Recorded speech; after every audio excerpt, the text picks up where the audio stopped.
Divorce আর সহজ নয়। এবার আদালত বলল প্রমাণ ছাড়া মিলবে না বিচ্ছেদ। দিল্লি হাইকোর্টের রায়ে বাতিল হলো পুরো বিয়ে। দেশ জুড়ে শুরু আলোচনা। প্রথা দেখিয়ে ডিভোর্স আর নয়, আইন মানতে হবে, দিতে হবে শক্ত প্রমাণ। দ্বিতীয় বিয়ের পর ফাঁস হলো প্রথম বিয়ের সত্য। আদালতও চমকে গেল। পঞ্চায়েতে বিচ্ছেদ মান্য নয়, আইনি স্বীকৃতি পেতে চাই নথি ও নজির। ভাবুন, আপনি মনে করছেন আপনার বিবাহ বিচ্ছেদ অনেক আগেই হয়ে গেছে, নতুন জীবন শুরু করেছেন, এমনকি নতুন পরিবারেও সব চলছে ঠিকঠাক। হঠাৎ একদিন আদালতে গিয়ে জানতে পারলেন আপনার প্রথম বিবাহ এখনো আইনত বহাল, ফলে দ্বিতীয় বিয়েটাই অবৈধ। শুনতে সিনেমার মতো লাগলেও বাস্তবে এমনই এক ঘটনাকে কেন্দ্র করে দিল্লি হাইকোর্ট এমন রায় দিয়েছে, যা দেখে আইনি মহলেও ব্যাপক আলোচনা শুরু হয়েছে। দেশে যেভাবে ডিভোর্স কেস বাড়ছে, আর সেই মামলাগুলো ফ্যামিলি কোর্ট থেকে হাইকোর্ট, সেখান থেকে সরাসরি সুপ্রিম কোর্ট পর্যন্ত পৌঁছে যাচ্ছে, তাতে আদালত ইতিমধ্যে বিরক্ত। কয়েকদিন আগে সুপ্রিম কোর্ট মন্তব্য করেছিল, এইভাবে চললে দেশের সর্বোচ্চ আদালতের নামই পাল্টে ডিভোর্স কোর্ট রাখতে হবে। এই পরিস্থিতির মধ্যে এক মহিলা দাবি করেছিলেন তিনি তার প্রথম স্বামীর সঙ্গে পঞ্চায়েতে বিচ্ছেদ করেছিলেন, যা নাকি তাদের সম্প্রদায় প্রথাগত নিয়ম।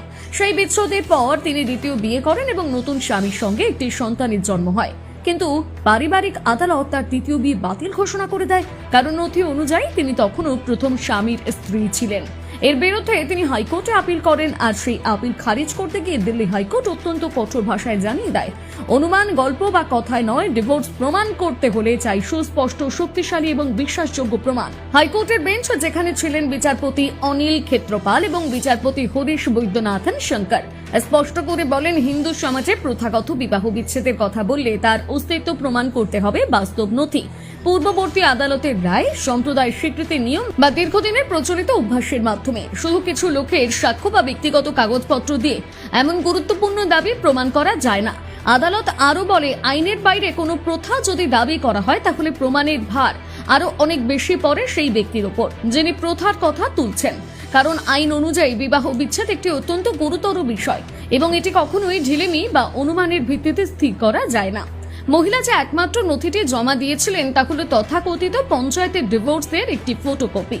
আদালত স্পষ্ট জানায়, এটি কেবলই দুজনের মধ্যে একটি ব্যক্তিগত বোঝাপড়া। এর মাধ্যমে কোনো সম্প্রদায় প্রচলিত প্রথা প্রমাণ করা যায় না। কোনো রেকর্ড নেই, কোনো ঐতিহাসিক প্রমাণ নেই কোনো আদালতের পূর্ববর্তী রায়, কিছুই না।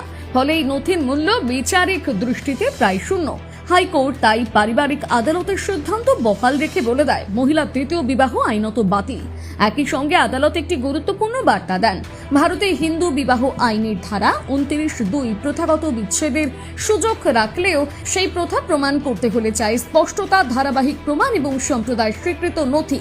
না হলে কোনো বিচ্ছেদই আইনত গ্রহণযোগ্য নয়। এই রায় এখন দেশের ডিভোর্স কেসগুলোর মধ্যে নতুন নজির তৈরি করেছে। আদালত বলেছে, বিবাহ যেমন একটি সামাজিক বন্ধন, বিচ্ছেদও তেমনই গুরুতর সিদ্ধান্ত, তাই শিথিলতার কোনো জায়গা নেই।